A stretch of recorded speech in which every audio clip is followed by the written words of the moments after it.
Get ready Russia, new and smart missiles will be coming to Syria, warns Trump. Washington, U.S. President Donald Trump on Tuesday virtually declared war on Russia over Syria on Twitter, warning Moscow that he would use new smart missiles if it targeted the U.S. launch sites or American missiles attacking the Russia-backed regime of Bashar al-Assad. Trump appeared to be taunting Russia with American firepower he believes is superior. Russia vows to shoot down any and all missiles fired at Syria. Get ready Russia, because they will be coming, nice and new and smart.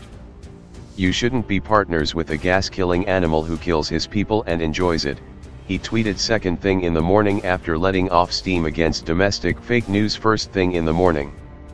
The gas-killing animal appeared to be a reference to Assad, whose forces allegedly used chemical weapons against dissident civilian population in Syria. Half an hour after the first Russia tweet, Trump said the U.S. relationship with Russia is worse now than it has ever been, and that includes the Cold War. There is no reason for this. Russia needs us to help with their economy, something that would be very easy to do, and we need all nations to work together. Stop the arms race, he added in a more reasonable tone.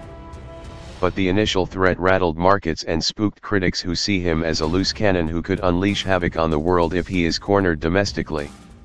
The war talk came against the backdrop of relentless domestic crises in and around the White House that the U.S. liberal media reports unremittingly, but which Trump dismisses as fake news. Amid renewed focus on his alleged one-night stand with a porn worker and an FBI search of his personal lawyer who purportedly paid her for silence on the matter, Trump lashed out at reports that the White House was in turmoil, while at the same time condemning the raid on his attorney Michael Cohen. So much fake news about what is going on in the White House. Very calm and calculated with a big focus on open and fair trade with China, the coming North Korea meeting and, of course, the vicious gas attack in Syria. Feels great to have Bolton and Larry K on board, Trump tweeted, referring to two new members of his team, National Security Advisor John Bolton and Economic Advisor Larry Kudlow. We are doing things that nobody thought possible, despite the never-ending and corrupt Russia investigation, which takes tremendous time and focus.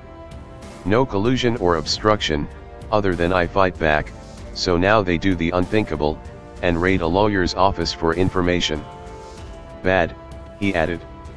The FBI raid on his personal lawyer Michael Cohen is ostensibly aimed at pursuing why and how he paid $130,000 raised from a home equity line of credit to porn worker Stormy Daniels, and if the payoff violated campaign finance laws. Trump said yesterday that the raid undermined attorney-client privilege, but many legal experts say such sanctity is conditional, and if investigators believe the lawyer may be involved in criminal activity, they may seek, obtain, and execute a search warrant, as they did in this case.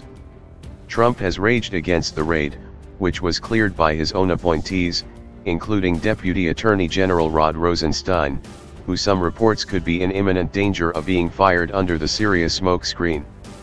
While alarmists drummed up scenarios of Armageddon if Trump carried through with his threats to take on Russia in Syria, others speculated that ramping up the Syria crisis was aimed at distracting attention from the domestic turmoil. Still, others wondered about the consequence of forcing Trump to take a tough stand against Putin. Trump is going to go to war with Russia to prove he's not a Russian agent. 4D Chess, read one tweet, echoing Washington parlor talk about the Trump-Putin equation that appears to have soured at least publicly. But Trump's public declaration of war over Twitter also suggested there could be high-wire gamesmanship in progress, considered he had repeatedly warned about U.S. leaders telegraphing their intentions to foreign players, specifically panning President Obama for announcing withdrawal from Afghanistan among other moves.